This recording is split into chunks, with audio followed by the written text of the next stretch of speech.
پیارے دوستو السلام علیکم۔ دوستو آج ہم آپ کو بتائیں گے کہ اللہ تعالیٰ نے روح قبض کرنے کی ذمہ داری حضرت اسرائیل علیہ السلام کو کیوں دی۔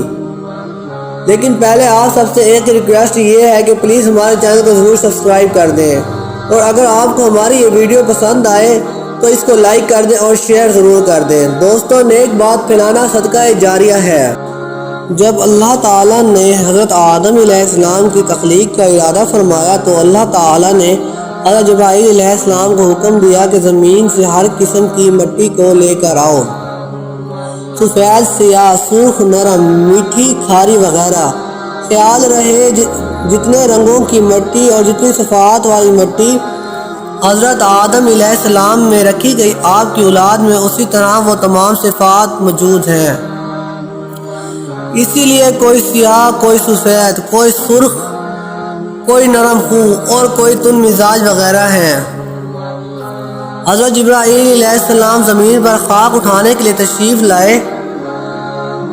جب خاک اٹھانا چاہی تو زمین نے وجہ پوچھی تو حضرت جبرائیل علیہ السلام نے مٹی کو بتایا کہ اللہ تعالیٰ زمین پر اپنا ایک خلیفہ بنانا چاہتا ہے، پھر اس کی اولاد کو زمین میں بسایا جائے گا، ان میں کوئی نیک ہوں گے وہ جنت میں جائیں گے، اور کوئی گناہ گار اور کوئی کفار وہ جہنم میں جائیں گے۔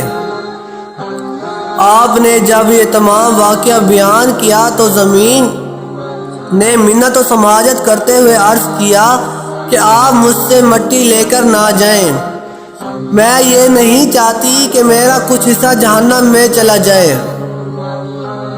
حضرت جبرائیل علیہ السلام زمین کی عاجزی اور آہذاری سن کر واپس چلے گئے اور مولائے کائنات کے حضور زمین کی فریاد اور عجز و زاری کو پیش کر دیا۔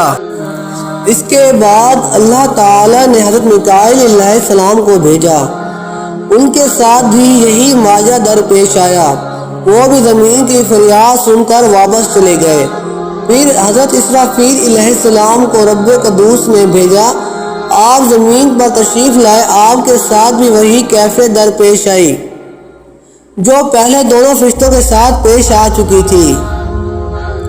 آپ بھی زمین کے عجز و انکسار اور اس کے غم و پریشانی کو دیکھ کر واپس چلے گئے۔ اس کے بعد مولا کریم نے حضرت اسرائیل علیہ السلام کو بھیجا، آپ جب تشریف لائے مٹی اٹھانا چاہی تو زمین نے حسب معمول سبق پڑھا اور پھر فریاد کی، لیکن حضرت اسرائیل علیہ السلام نے کہا کہ تیری بات مانوں یا اپنے رب تعالیٰ کے حکم کو تسلیم کروں۔ آپ نے زمین کی کوئی فریاد نہ سنی بلکہ مٹی لے کر چلے گئے۔ اسی وجہ سے روح قبض کرنے کی ذمہ داری آپ کو سونپی گئی۔ حقیقت یہی ہے کہ رحم اور ترس کرنے والے شخص سے روح قبض کرنا ممکن ہی نہیں تھا۔ بچے کی روح قبض کرنی ہو اور اس کے والدین اس کے قریب رو رہے ہوں اور اس کے اقربا رنج و عالم کی تصویر بنے ہوئے ہوں، ایسے نازک مراحل میں وہی روح قبض کر سکتا ہے جس کو کسی پر رحم نہ آئے۔